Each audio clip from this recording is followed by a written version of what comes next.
Hai guys, assalamualaikum. Kali ini aku mau kayak bermunasabah dengan teman-teman.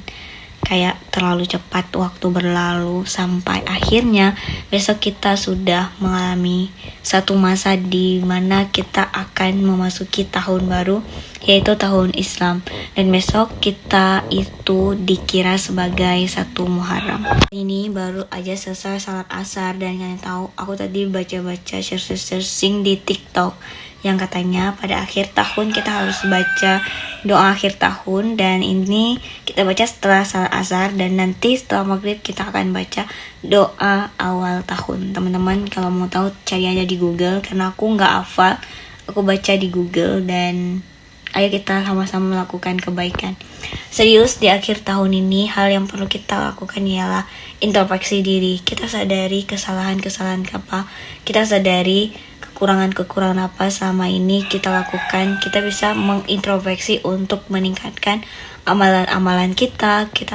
Kita introspeksi untuk meningkatkan kebaikan-kebaikan kita. Karena serius, kita nggak tahu ajal kita sampai kapan. Serius, ini dikategorikan sebagai awal tahun yang baik, dan tahun ini dan bulan Muharram yang paling populer itu ada 10 hari.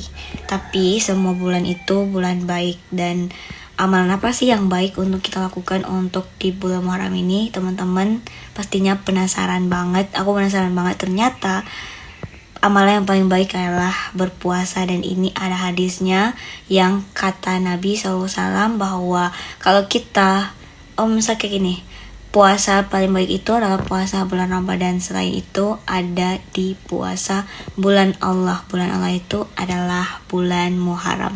Dan ternyata banyak hal yang terjadi di bulan Muharram, sejarah-sejarah yang sangat bersejarah dari Nabi Adam sampai Nabi Muhammad. Serius, aku baru tahu di bulan Muharram ini ternyata Nabi Adam pertama diciptakan itu di awal bulan Muharram, dan Hawa. Yang kedua, ketika Nabi Adam itu melakukan dosa besar memakan buah terlarang itu, Allah memaafkan mereka itu di bulan Muharram. Dan yang ketiga adalah ketika Nabi Ibrahim itu diselamatkan dari api. Pada saat Nabi Ibrahim itu kayak membunuh para patung-patung, melalui dari segi mereka itu marah banget, mau mencoba untuk membunuh Nabi Ibrahim dengan api, tapi Allah selamatkan untuk tidak menjadikan api itu sebagai panas, tapi menjadi sesuatu yang dingin. Itu di bulan Muharram juga. Peristiwa lain ialah diangkatnya derajat Nabi Idris. Nabi Idris itu diberi kemampuan untuk bisa membaca dan menulis, dan bahkan Nabi Idris itu setelah melakukan sakaratul maut dia dapat melihat surga dan neraka. Hal ini terjadi di bulan Muharram.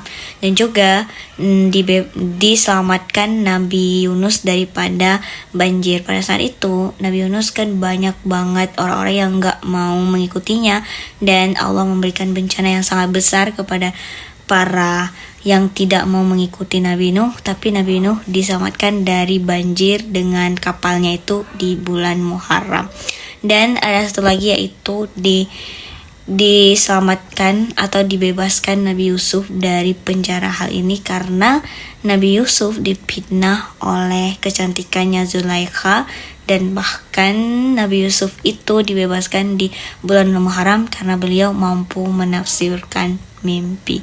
Nabi Yakub juga bisa melihat lagi di bulan Muharram. Nabi Ayub disembuhkan dari penyakit yang sangat parahnya itu di bulan Muharram juga. Dan bahkan Nabi Musa dibebaskan dari kejahatan Fir'aun juga di bulan Muharram. Dan bahkan ada Nabi Muhammad itu hijrah dari Mekah ke Madinah itu di bulan Muharram.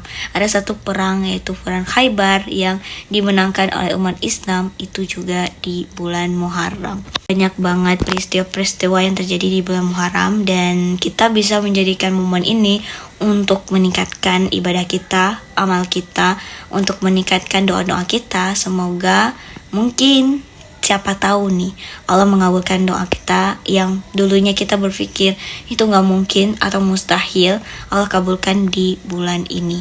Karena bulan ini memang bulan ajaib banget. dan kita sebagai umat Muhammad pastinya akan mendapatkan syafaat yang besar di bulan Muharram ini. Jadi guys, kalian tahu apa tentang bulan ini? Teman-teman bisa komen di bawah. Kita jadikan ini sebagai tempat sharing kita untuk saling berbagi. Dan bye bye, assalamualaikum. Jangan lupa like, comment, and